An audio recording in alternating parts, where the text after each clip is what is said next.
Good afternoon. As folks are joining us, we'll wait just a minute for people to get online, and then we will begin the conversation with Professor Schaub.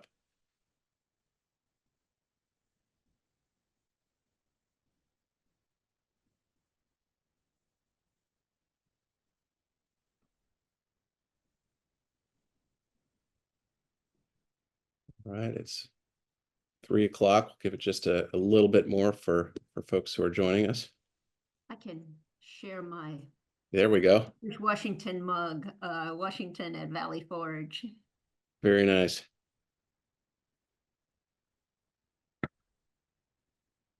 And I have my Lincoln book here with written by That's the right one.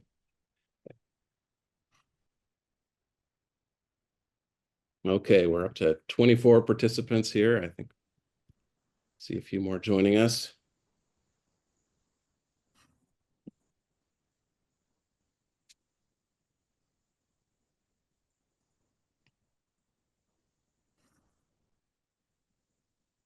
Seeing some good friends, familiar names jumping on here. Okay, well, let's get started. Thank you all very much for joining us for this webinar, President's Day week, and this discussion on statesmanship and the American presidency with Diana Schaub. My name is Hans Zeiger. I serve as president of the Jack Miller Center for Teaching America's Founding Principles and History. At the Jack Miller Center, we believe that university scholars fill an essential role in sustaining American constitutional democracy.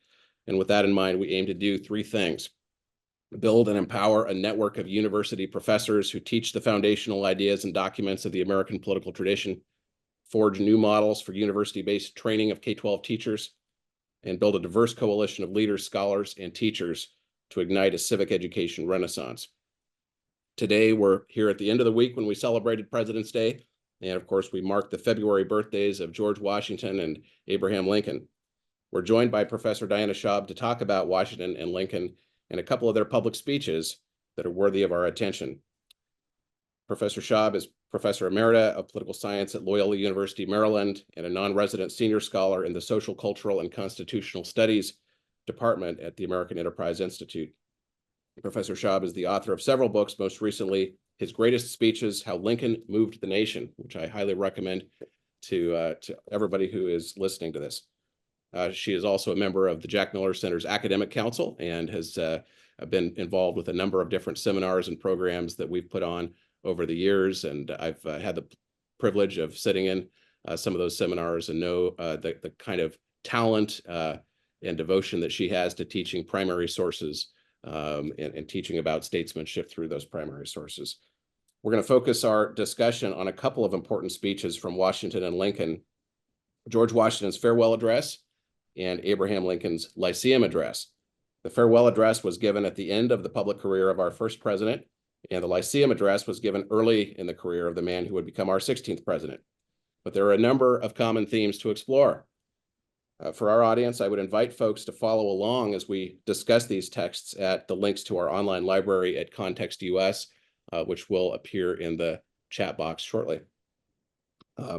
Professor Schaub, I want to start with a question for you about these two great speeches. Why should Americans study Washington's farewell address and Lincoln's Lyceum address, and why should we study these together? Yeah. The farewell address is Washington's most important message to his fellow citizens. It's a very solemn warning to Americans as Washington is headed out of office about possible threats to the Union, to the constitutional order. It was actually originally communicated in the form of a letter. It was published in the newspapers, so technically not a speech, although I tend to call it a speech.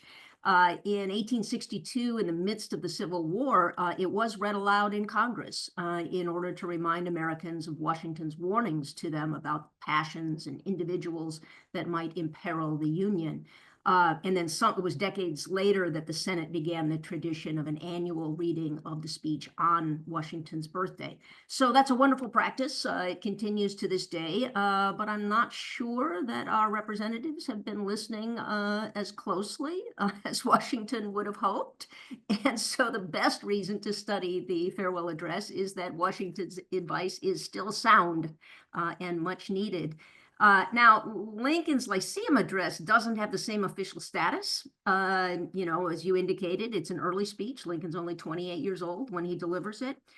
It contains all kinds of verbal echoes of the farewell address, which was a text that Lincoln knew very well.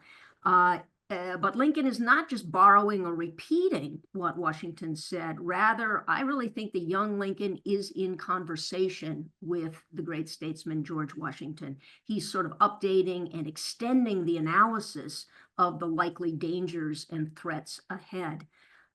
So I think we should read the two speeches together, because I think Lincoln intended us to see the echoes of the earlier speech in his own effort. So Washington starts his farewell address by pointing out that he's not running for president again. It goes on for several paragraphs, assuring everyone that he's thought this decision through thoroughly and shares some of his thinking process, but he also states his hope that, quote, "You will not disapprove my determination to retire." And then he says, "I have the consolation to believe that while choice and prudence invite me to quit the political scene, patriotism does not forbid it." And he explains that he thinks he's not just doing what's in his own best interest, and he does refer to his own interest, but then he also frames it in terms of what's best for the country. What do you see as the significance of this passage, and how important of a milestone in the nascent American Republic and the institution of the presidency was this, that Washington had decided to retire from the presidency? Yeah, I think one could certainly make a strong case that Washington's action in voluntarily giving up power is his most important legacy, and plenty of commentators have made that argument. The willingness to retire seems unnatural. I mean, again, look at our own government right now, all of the octogenarians. So relinquishing power really goes against the grain of what we know about the nature of ambition. We do know Washington was a seeker after honor, but he was ready to step aside if he believed the public good required it. And it's, of course, interesting that he gained even greater honor by that remarkable act of relinquishment. We should also remember this retirement from the presidency wasn't actually his first retirement. He resigned his military commission to Congress in 1783 at the successful conclusion of the Revolutionary War. And that act really made sure that civilian control over the military was established, even under the very weak governmental form of the Articles of Confederation. Now, luckily, what he said there in that retirement didn't happen. I mean, he said it was his intention to take leave of all the employments of public life. That didn't pan out. He was brought back in to preside over the Constitutional Convention. He then served 2 immensely consequential terms as the first president, resigning again, finally, for good. Washington had indeed been the indispensable man for so long. And yet he is insisting with this retirement that he is not, in fact, indispensable. A republic must have a great many worthy individuals. So it's as if Washington is sort of demanding that his fellow citizens step up to the plate. He is also, with this act, establishing the important precedent of a 2-term presidency. And of course, until FDR, no president was prepared to assert that he was more necessary than George Washington. And of course, then we get the 22nd Amendment in response to FDR's record 4 terms. I just want one more point about this. It's true that Washington goes willingly, but this letter shows, I think, that he can't just go quietly. In other words, he takes this opportunity to speak with his fellow citizens about the perils ahead.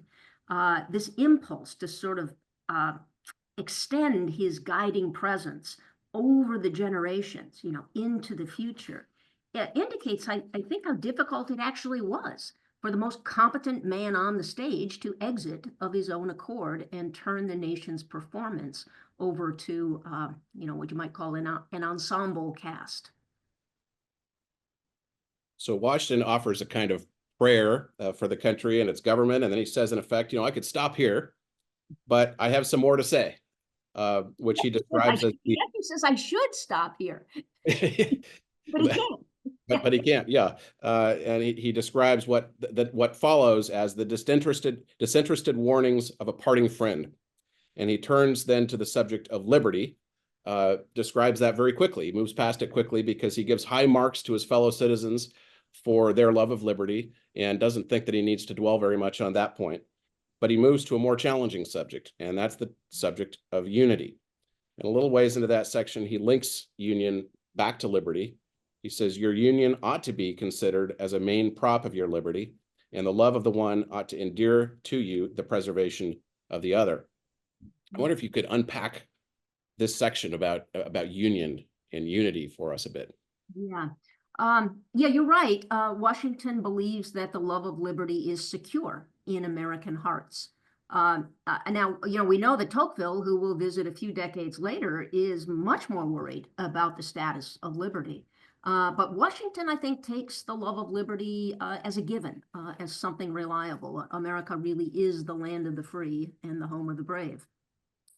So what he does is he goes on to show what ought to be the relationship between liberty and the three things that he is really worried about, namely union, the Constitution, and good administration, or what he calls the conduct of the government. There are only two words in the address that appear in all caps, and those words are union and American. So Washington is very fearful that the Union will be split apart, probably along geographic lines. So he thinks there will be politicians out there try to inflame sectional differences, local differences, and he warns Americans to be on guard against politicians who set parts of the country against other parts of the country. South against north, rural against urban, the coasts against the heartland. And of course, that old standby, the poor against the rich. So Washington tries to counteract this divisiveness by generating patriotic attachment to the Union. He appeals to both sympathy and commercial interest. He tries to show how the kind of different commercial endeavors of the different regions are actually a bond of union. And he does that to strengthen the sense that we really do have a common country. He makes arguments as he goes through this section, but he also does small things within the document, such as the date line of the letter. And that date line simply says United States, September 19, 1796. Now, it would have been much more usual for him to write either Philadelphia, which was the location of the capital at the time, or to write Mount Vernon, the place of his retirement. And I'm not sure, but I think that that's probably where he wrote the letter from.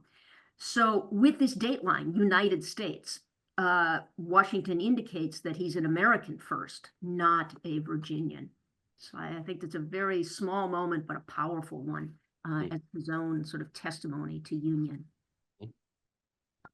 So union and liberty, of course, were major themes, not only for Washington, but also for Lincoln. And I want to turn now to Lincoln's Lyceum address. We'll jump back and forth between the Lyceum address and Washington's farewell address.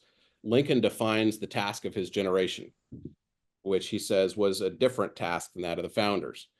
Speaking of the founders, he says their ambition aspired to display before an admiring world a practical demonstration of the truth of a proposition, which had hitherto been considered at best no better than problematical, namely the capability of a people to govern themselves. And then speaking of his own generation, he says that the American experiment necessitates citizens' efforts to preserve it, to perpetuate it, which of course was a theme to be repeated many times in Lincoln's statesmanship.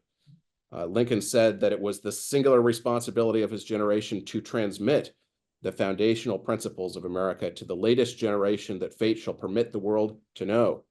This task of gratitude to our fathers, justice to ourselves, duty to posterity, and love for our species in general, all imperatively require us faithfully to perform.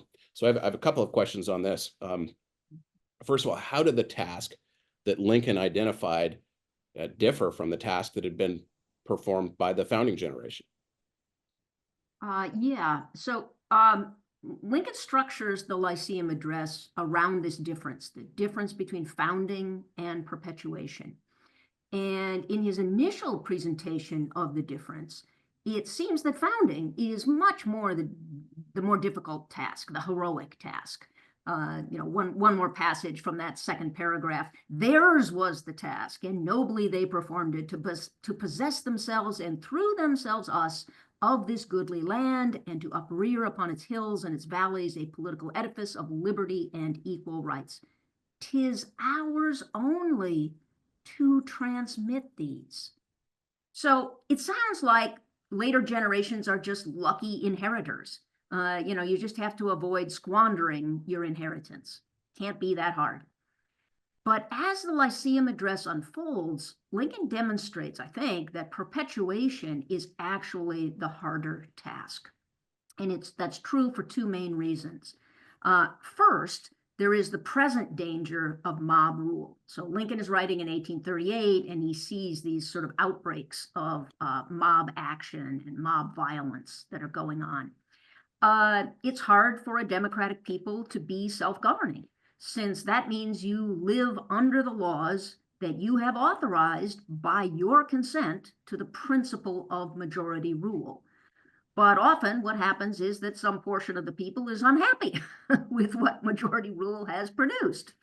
They regard certain laws as unjust, or maybe simply certain laws are at odds with their own narrow self-interest.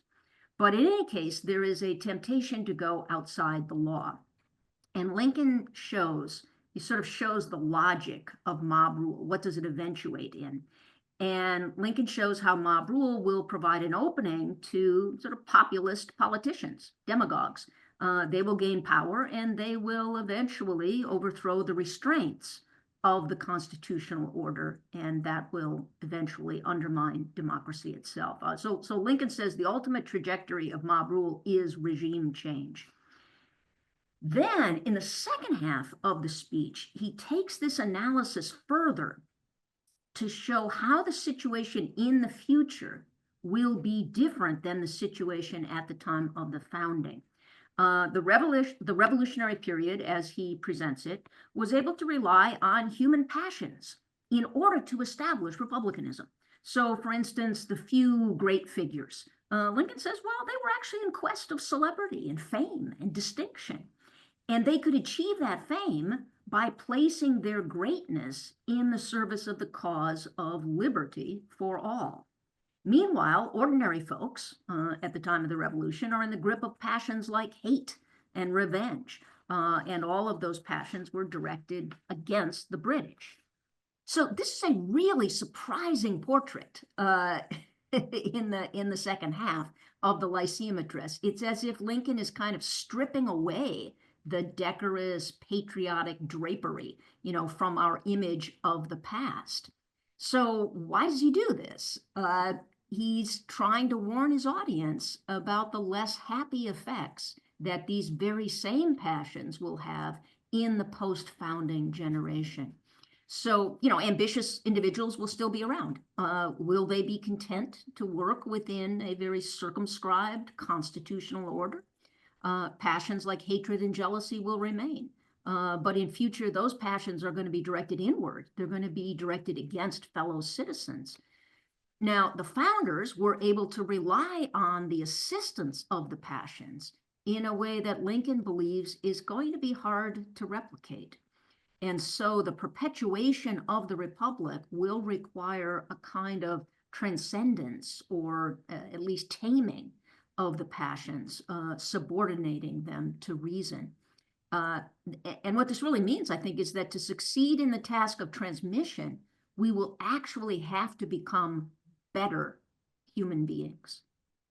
So he is calling for a kind of fundamental improvement, and he does finally, in the very last sentence or so of the Lyceum Address, use that word improve. He says that we improved to the last will be that which to learn at the rapture of Washington, we'll come back and find out whether, Americans held on to liberty and whether they improved to the last. Let me ask you further about this this distinction that Lincoln's making between passion and reason. Yeah.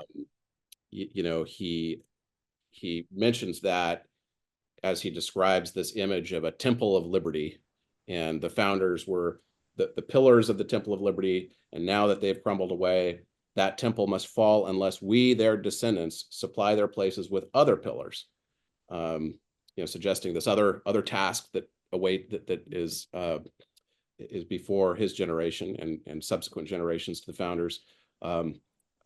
Other pillars hewn from the solid quarry of sober reason. Passion has helped us, but can do so no more. It will in the future be our enemy.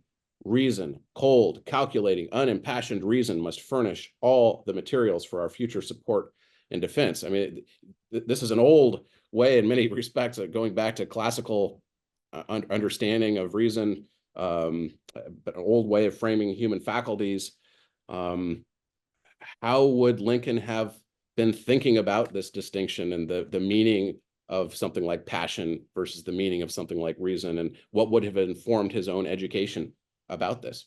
Yeah. I mean, you're right to pick up on the fact that Lincoln's understanding of the need for reason to rule the passions within the human soul harks back to older traditions, both Athens and Jerusalem.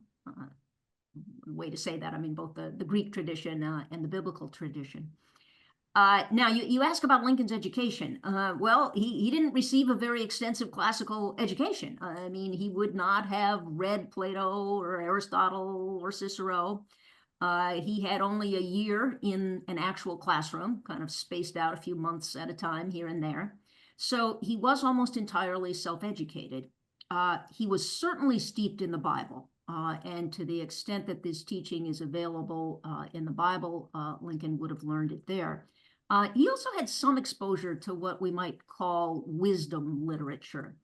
As a youngster, he had a volume, an anthology that was called Murray's English Reader, and it had short prose selections. So there were a few selections from Cicero in there, from Demosthenes, from Dr. Johnson, from Addison, poetry from Milton and Pope, and especially Shakespeare. So, I would actually say that the Bible and Shakespeare were the two most important influences on Lincoln. And he learned a lot about the nature of tyranny, especially from Shakespeare. We know that Macbeth was his favorite play. He said, "Nothing equals Macbeth." There were also, I just took a look at it earlier today, this Murray's English Reader. There were also selections by less distinguished authors. I mean, people that we've really never heard of a very didactic nature. Let me just give you one short little sample entitled "The Passions." The passions are a numerous crowd, imperious, positive, and loud. Curb these licentious sons of strife. Here chiefly rise the storms of life. If they grow mutinous and rave, they are thy masters, thou their slave. So I think that about sums it up. And if you look at the educational materials from the past, they are often of this very didactic nature, but salutary. So Lincoln is emphasizing reason. He's emphatic about that as this pillar to perpetuate America, to sustain this temple of liberty. Now, going back to the farewell address, Washington really emphasized virtue as a key to self-government. And he also brings in religion, emphasizing that perhaps more than Lincoln did. Although Lincoln does talk in the Lyceum address about a political religion. Washington says, of all the dispositions and habits which lead to political prosperity, religion and morality are indispensable supports. In vain would that man claim the tribute of patriotism, who should labor to subvert these great pillars. Here's a pillar reference again. Pillars of human happiness, these firmest props of the duties of men and citizens, it is substantially true that virtue or morality is a necessary spring of popular government. Now, fast forward to the Lyceum Address, Lincoln is presenting reason as the basis for what is needed in America, but also pays attention to virtue. He says, let those materials be molded into general intelligence, sound morality, and in particular, a reverence for the Constitution and laws. So we might say that you need an educated and virtuous citizenry that respects our constitutional tradition. Are Washington and Lincoln basically in agreement on these ingredients for sustainable self-government, or are there some differences? Yeah, I think this is a tough question. And I'm going to dodge just a little bit by saying both. So yeah, they are in basic agreement, but there are some intriguing differences.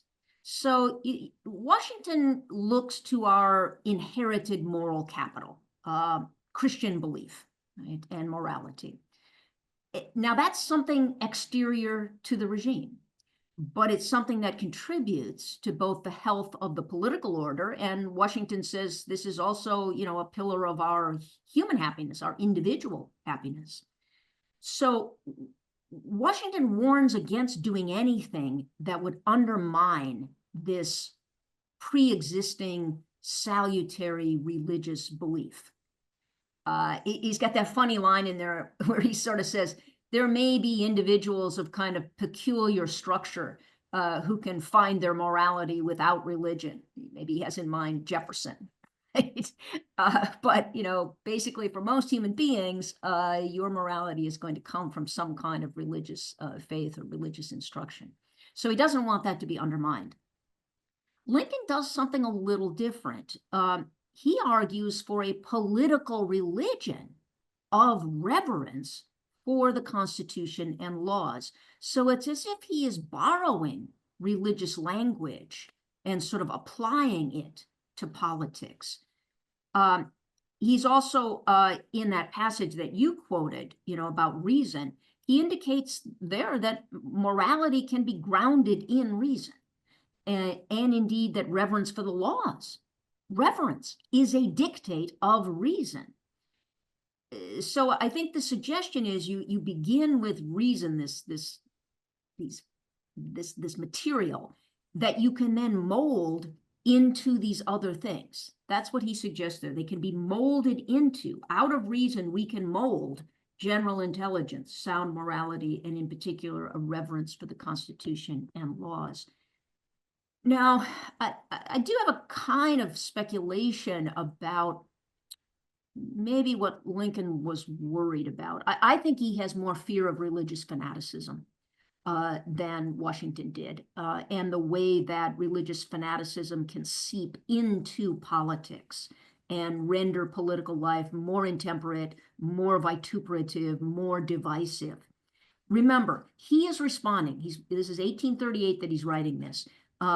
William Lloyd Garrison came on the scene in 1831. So there was a new kind of radical abolitionist out there. William Lloyd Garrison regarded the Constitution as a pact with the devil. He called for the annulment of the Constitution. He burned the Constitution at a public event. And then you have men like John Brown who come along, and they believe they're appointed by God to kill slaveholders, to murder them.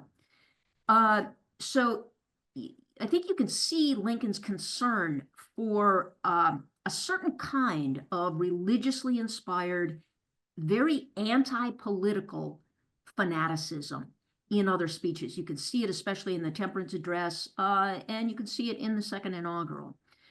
So Lincoln often tries to correct bad versions of Christianity with better versions.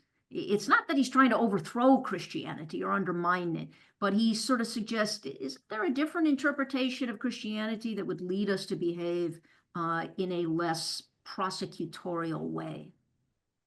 I want to invite folks in the audience to submit questions in the chat box, and we will get to some as we have time. No guarantees, but we'll sort through and try to get to some in the time that we have remaining. I want to ask a couple of more questions before we turn to that. Both Washington and Lincoln described threats to America's experiment in self-government that could come from within.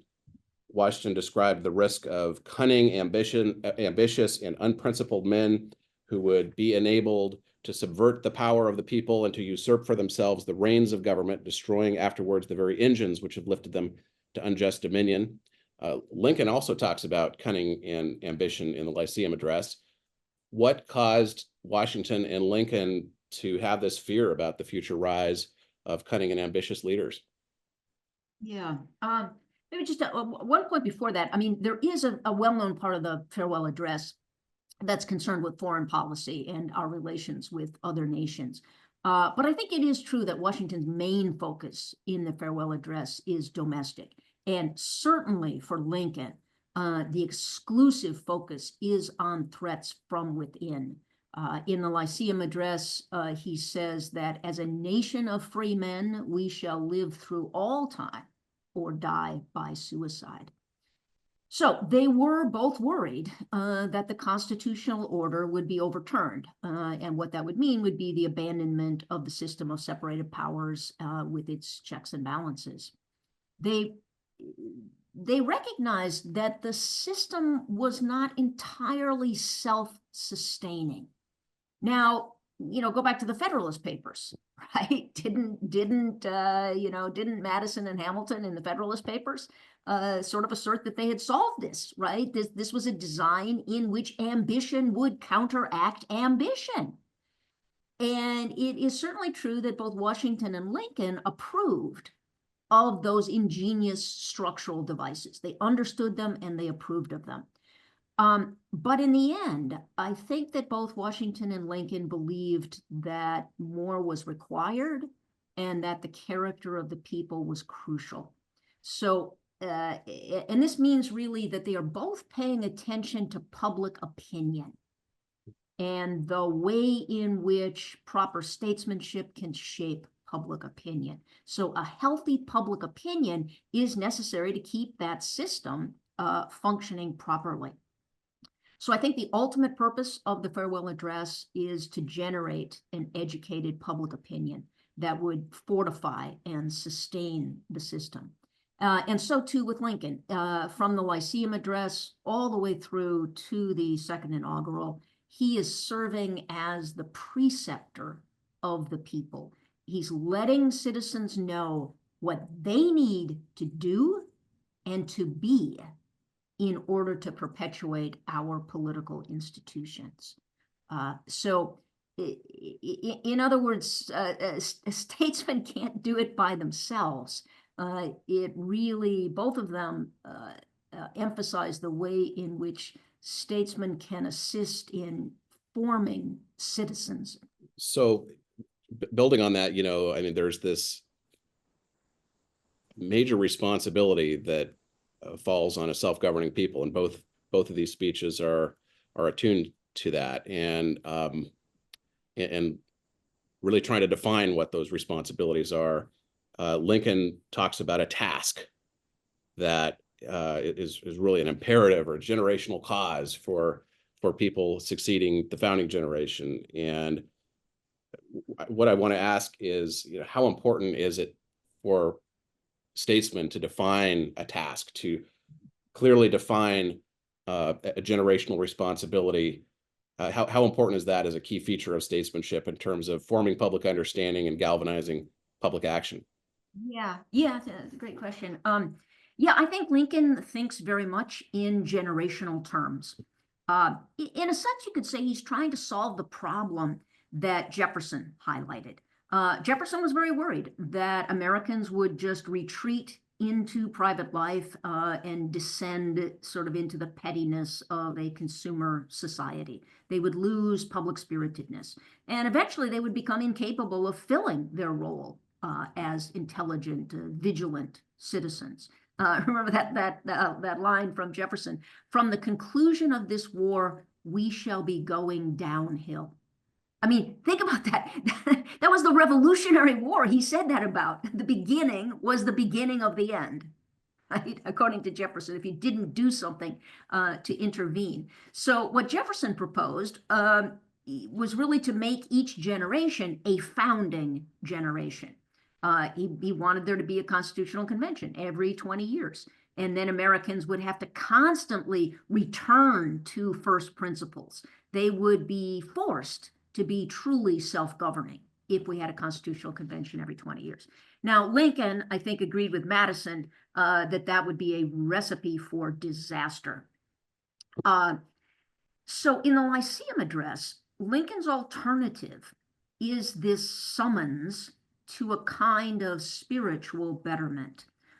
In essence, he's saying that the capability of a people to be self-governing, that's still an unproven proposition, because a truly self-governing republic must have individuals in it who are themselves self-governing. Right? That point about the virtue or the character of the citizens. And I think Lincoln, Lincoln stays with this thought all the way through. I mean, think of the Gettysburg Address, where he will speak about the unfinished work and a great task remaining before us. So I think that Lincoln thinks that the task will really be the same for all subsequent post-founding generations. The task that each generation has to prove for itself the capability of a people to be self-governing. So, he's not saying, let's go to the moon, or, let's have manned flight to Mars or something like that. I mean, those are tasks also, and you can sort of summon the people and unite them around a lofty ambition. Tocqueville sort of spoke about the need to do something like that, to raise the sights of American citizens to truly lofty ambitions. So I don't know that Lincoln would object to that notion of, tasks that later generations might set for themselves. But I do think he thinks that this is just a permanent task for each subsequent generation. Let me ask you, as a teacher of presidential speeches, of the words of American statesmen, about why it's important for us to study these kinds of primary sources. You've devoted your career to this. In the preface to your book on the 3 Lincoln speeches that you write about, his greatest speech is How Lincoln Moved the Nation. You cite Aristotle, and you write that politics is inextricably linked to the human faculty of speech. And then a few pages later, you talk about your way of proceeding through the speeches that you write about. You proceed paragraph by paragraph, sentence by sentence, sometimes pausing long over just a phrase or a word. Why is it important for us to study texts and to study them in the manner that you're describing? Yeah, I just think it's essential. I mean, students right now are really losing the ability to read. And they're losing the ability to read complicated texts. They're losing the ability to follow a train of argumentation. And I think the only way we can recover that is actually to introduce them to this really glorious activity of close reading. And I think, you can't just assign, I mean, I love British novels, but, you can't just give them a 900-page novel. They can't handle it. But you can take the Gettysburg Address, 272 words, and you can go through it very carefully and show them how to unpack those sentences, show them what is there, understand the allusions. Those allusions let them know that they're going to have to read other things if they want to understand these primary texts, right? You've got to know something about the Bible and the Declaration of Independence if you're going to understand the Gettysburg Address. So I think it's just a wonderful way to hook students on this material. And I think Lincoln made this point himself in the Lyceum Address. He talks there about the living history that was presented by the scenes of the Revolution, and the way in which those scenes could be conjured up just by sitting around with your grandfather, who told you the stories as a Revolutionary War vet, or who showed you his scars. And Lincoln says that's a living history. And he says that kind of living history has some advantages because everybody can understand it. You don't need to be literate to understand the stories and the wounds that your grandfather bears. But Lincoln points out that that living history is disappearing. He's writing in 1838, and the veterans of the Revolutionary period are almost gone. And Lincoln is sort of posing this question, you know, where will we go? What will sustain us once that living history has disappeared? And he doesn't really think that historians will be enough to make up for the loss. You know, historians can tell some good stories, but I think Lincoln believes that it really is the primary texts, the foundational texts, the charters of our government that are a permanent resource for Americans. So he is a textual fundamentalist. And what he calls for is Americans to go in the Lyceum Address. He's calling for them to, you know, read the Constitution and obey the laws and feel reverence towards those documents. Eventually, when that proves insufficient to avert the coming crisis in the 1850s, Lincoln starts to turn to the Declaration. You know, we've fallen away from those self-evident truths. Many Americans no longer believe in those self-evident truths in the 1850s. And so Lincoln's text in the 1850s really becomes the Declaration, and he brings Americans back to a proper understanding of that. So this is actually, again, a permanent task for us. If we have once again lost sight of the meaning of the Declaration and the Constitution, we can go back to the original and recover it, understand it again, and actually understand it in a deeper way than the founders themselves did, perhaps. And I would make that argument about Lincoln, that he deepened our understanding of the Declaration. We're coming up on the 250th anniversary of our nation next year, of the signing of the Declaration of Independence. And as I look at this, and as the Jack Miller Center, which has devoted its work to civic education, looks at this, this is an occasion when we all ought to rally around civic understanding, the civic purpose of education, and recover an understanding of what it takes to govern ourselves. That requires deep study. It requires people like you who've committed their careers to teaching this. What would such a recovery, such a renaissance of civics look like in America? Yeah. Well, first I want to share the new word that I learned, the semi-quincentennial. That's the anniversary we're coming up on. And it's a really great word because it means 250 years, but it actually means half of 500. So it's very optimistic, you know, about the future, that we can at least maybe look forward to getting to 500 if we're now halfway to 500. Yeah, so, you know, it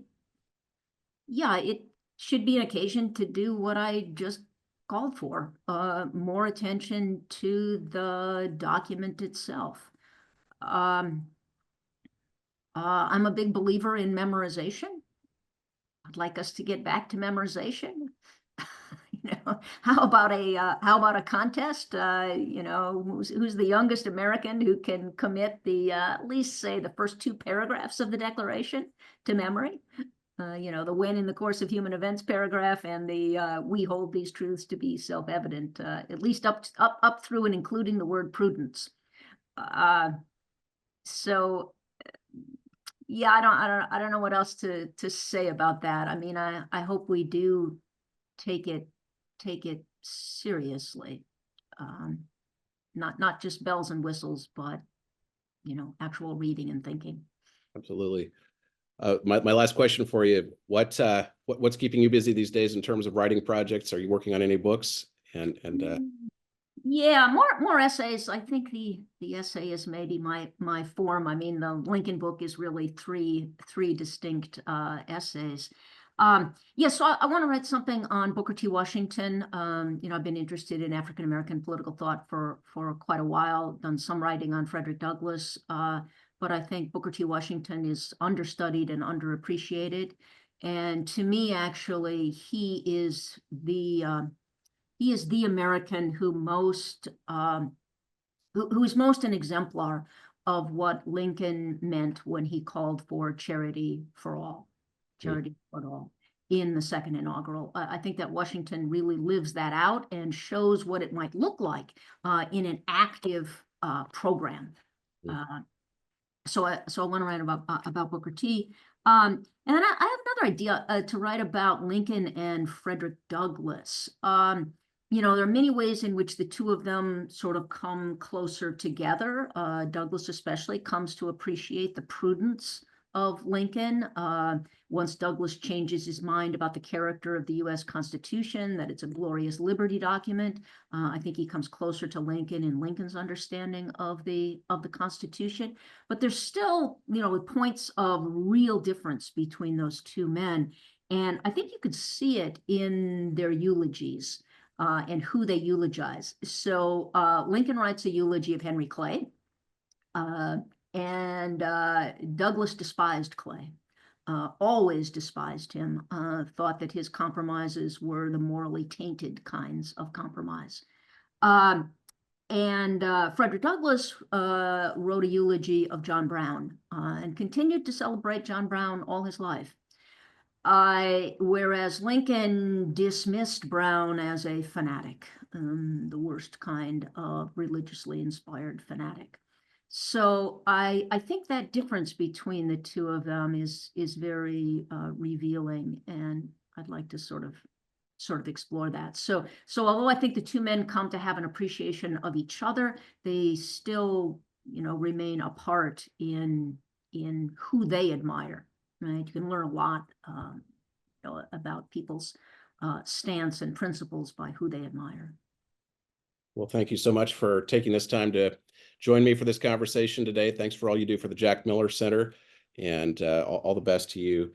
For folks out there who would like to connect with the Jack Miller Center and learn more about our work, you can go to jackmillercenter.org and learn more and opportunity to support our work there as well. We depend on the support of folks all across the country. So Professor Schaub, thank you again, and everybody have a great day. Happy Washington's birthday.